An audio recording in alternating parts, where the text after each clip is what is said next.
ಪೂಜೆಯಲ್ಲಿ ಅಥವಾ ಧಾರ್ಮಿಕ ಕಾರ್ಯಗಳಲ್ಲಿ ನಿಷಿದ್ಧ ಕಾರ್ಯಗಳು.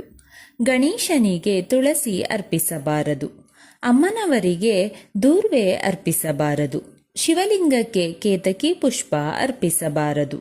ವಿಷ್ಣುವಿಗೆ ಅಕ್ಷತೆಯ ತಿಲಕ ಇಡಬಾರದು. ಒಂದೇ ಪೂಜಾ ಕೋಣೆಯಲ್ಲಿ 2 ಶಂಖಗಳಿರಬಾರದು. ಒಂದು ದೇವಸ್ಥಾನದಲ್ಲಿ 3 ಗಣೇಶ ವಿಗ್ರಹಗಳನ್ನು ಇಡಬಾರದು. ತುಳಸಿ ದಳಗಳನ್ನು ಜಗಿದು ತಿನ್ನಬಾರದು. ದೇವಾಲಯದ ಮುಖ್ಯ ದ್ವಾರದ ಎದುರು ಕೆಳಗೆ ಚಪ್ಪಲಿ ಶೂಗಳನ್ನು ಬಿಡಬಾರದು. ದೇವರ ದರ್ಶನ ಮಾಡಿ ಹಿಂತಿರುಗುವಾಗ ಗಂಟೆ ಬಾರಿಸಬಾರದು.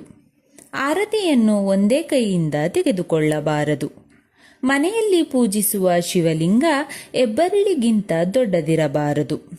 ಶಿವಲಿಂಗವನ್ನು ತುಳಸಿ ಗಿಡದಲ್ಲಿ ಇಡಬಾರದು. ಗರ್ಭಿಣಿಯರು ಶಿವಲಿಂಗವನ್ನು ಮುಟ್ಟಬಾರದು. ದೇವಸ್ಥಾನದಲ್ಲಿ ಸ್ತ್ರೀಯರು ತೆಂಗಿನಕಾಯಿ ಒಡೆಯಬಾರದು. ಕುಟುಂಬದಲ್ಲಿ ಸೂತಕ ಇದ್ದಾಗ ಪೂಜಿಸುವ ವಿಗ್ರಹಗಳನ್ನು ಮುಟ್ಟಬಾರದು. ಶಿವನಿಗೆ ಪೂರ್ಣ ಪ್ರದಕ್ಷಿಣೆ ಬರಬಾರದು. ಶಿವನ ಅಭಿಷೇಕದ ತೀರ್ಥ ಹರಿಯುತ್ತಿದ್ದರೆ ಅದನ್ನು ದಾಟಬಾರದು. ಒಂದು ಕೈಯಿಂದ ನಮಸ್ಕರಿಸಬಾರದು. ನೀವು ಹಚ್ಚುವ ದೀಪವನ್ನು ಬೇರೆಯವರು ಹಚ್ಚಿದ ದೀಪದಿಂದ ಹಚ್ಚಬಾರದು.